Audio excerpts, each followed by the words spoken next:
Hello everyone, Gloomhaven Journal number 10, we have the Blunder boys. Let's start with an update on the personal quests. We have Sav playing the Spellweaver Desert Rose, whose personal quest is to complete 6 side scenarios. Progress is at 0. It's quite a hard one. We have the Inox Brute Deepwood played by Craig. He has the Seeker of Zorn, which is a crypt-based quest, which he was able to get the third option and unlock the final scenario. So only one step to go on that one. We have the Tinkerer, played by Jared, Jumbo Hardknocks, and this is the Tinkerer that loves to see people succeed. And he's waiting for 2 people to achieve their personal quests. Hasn't happened yet. Then we have Patty the Cragheart, who loves to see people fail. 10 out of 15 towards that personal quest. And finally the Mind Thief, which is the Fearless Stand personal quest, which is kill 20 elites up to 17. That one should wrap up pretty soon. Okay, so today in this session we completed 2 scenarios. We attempted 2 scenarios, which I'll get to later, and let you know how that goes. Firstly, last week we had unlocked the power of enhancement. So, abilities were up for being upgraded now.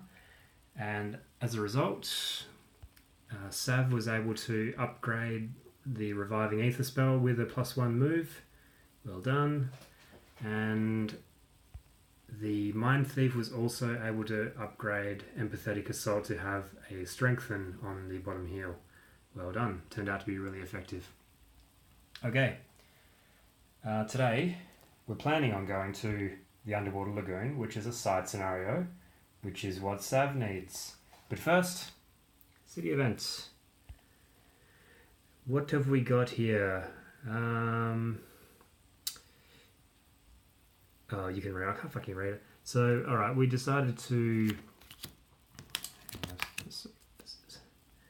So after a night of heavy drinking, blah blah blah, we fell down a hole and we started exploring and found a whole bunch of weapons and food.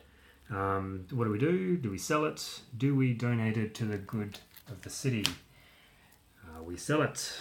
Of course we do. And because our reputation is -10, we got the bonus, so we got 15 gold from that. Well done, everybody. Alright, on our way to the Underwater Lagoon, we encountered a road event. We have a bunch of browbeaten Inox trudging down the path. It looks like they've been ejected from their homes or something like that, and they're carrying everything they own with them. Do we help them? Do we ignore them? They are dirty Inox, but we did decide to help them, and it was a pretty good thing that we did, because we gained more gold, and we do lose 2 cards on the next scenario, and we unlocked a side scenario, the Burning Mountain, which is something to do with the Inox's home, which is on fire. Okay, so the first scenario tonight is the Underwater Lagoon, and we're feeling pretty pumped about it, so we turned up the difficulty. So we're running through here on difficulty 4, which turned out to be a terrible idea. Anyway, let's see how we went. So we started in this room, or actually, note the story, because we need to jam our breathing spheres, our breathing ball gags. Anyway, so this is all underwater. We come in through here, we've got a bunch of slimes and a bunch of, what are they? Forest imps. Pretty heavily shielded, ranged attacks. It was pretty hard. We cleared this first room reasonably easy. Opened the door, probably a turn too fast, triggered this next room full of slimes, and they all multiplied instantly. And yeah, we took some really poor luck and some really poor decisions, multiplied by the difficulty, and we barely got out of this room. In fact, this was pretty much our last stand on here until Jumbo Hardknocks got into the final room just to really, I don't know, go out in a blaze of glory. We didn't manage to get the chest. We didn't manage to do anything. We died. We failed. That's our first failed scenario. Bad luck, everybody. Okay, so we'll go back to town. Lick our wounds and figure out where we're going next. So we decided to jump over to the Decaying Crypt, which is one of the original crypt missions. Sort of backtracking a little bit, but this is helping out Deepwood, the Inox Brute's personal quest. Okay, so we went there. We encountered a city event. It's a wedding. Now, we've been asked to attend the wedding. Do we bring an expensive gift? Do we bring a shitty gift? We brought an expensive gift. We really shouldn't have. We had to pay a bunch of gold, but because our reputation sucks, the bride, or father of the bride, didn't even see us, so we just lost our money. Sucks when you're a nobody, eh? We're on the road. So we're heading through a mountainous region, and some rocks and stuff are falling on our heads. So these options are a bit dumb if you ask me. So it's option A, try and find a clearing where you can avoid the rocks. Option B, take cover in a nearby outcropping and wait for the earthquake. Isn't that the same thing? Anyway, what we did was option A, and we're starting the scenario with 2 damage. It's not too bad. Maybe it could have been worse. Okay. Alright, we're at the Decaying Crypt. The objective is to kill everybody. We start with curse cards in our deck, except for the Craigheart, who has a perk to avoid that. Anyway, started in this room. We had to reveal the M tile and kill everything. So pretty much, yeah, we came in here. This section got blocked off by the Craigheart dropping down some obstacles. And yeah, we destroyed everything in here. We massively killed everything big time. Came up through the top room. Once again, we just outplayed them. It was pretty good. Anyway, around the corner into the final room. We had so much gas in our tank at this point.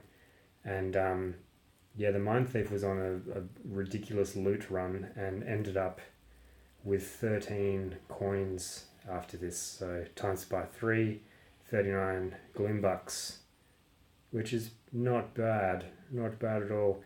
Sav managed to loot the chest, which was a chest piece, which I will show you in a second. Firstly, so we did finish this, of course. Here's the page. It revealed the Gloomhaven warehouse, which is already locked to us, so it's weird. Yeah, so that's that stuff there. Alright, so just quickly showing the map. So in the mountain regions, here's the burning mountain, which is now unlocked, which is the Inox thing. We have up here the warehouse, which is already unlocked. So whatever. And number 3, the Noxious Cellar, is the final quest for the Brute, Deepwood. So we'll probably hit that up soon, I reckon. Yeah. Okay. Town Prosperity is at 3.1. Quickly show the items and I'll go through the party. Level 1 items haven't really changed. I don't know why the Skullbane Axe is there. It just is. These are unlocks, various unlocks. That hasn't changed. More unlocks. These have changed. The second skin item in the bottom there was Sav's. but it's not really suited to his character, so he sold it immediately. Yep, the chainmail is Paddy's, and the versatile dagger is the Mind Thief. That's level 2 items. Not much to see there. This is the level 3 items. Okay. So that's that. Now the party. Come here. Okay, so here's Deepwood the Brute. Can't see shit. So yeah, level 3, well on his way to finishing personal quest. Probably retiring pretty soon, I reckon. Go through to the Mind Thief, level 4, ton of gold, bunch of perks, things are trickling along quite nicely here. Quite like playing this character, but I think it will retire soon, no biggie. Billy Holiday, the Cragheart, shitload of cash, shitload of perks. Yeah, really strong character. Fucking yeah, makes some really cool effects in combat, which are nice. And we've got Jumbo Hard Knocks, the Tinkerer. Yep, leveling, tons of gold as well actually. Pity that's not 100. And Desert Rose, the Spellweaver, once again, perks galore. Focus. And yeah, really churning through the experience as well. Pity about the personal quests though, we haven't had any luck at all there. But that's, I guess, how the cookie crumbles. So that's where we're at. We might be a little while till we play again, but we'll see. It'll probably be the 4 skins up next. So until then.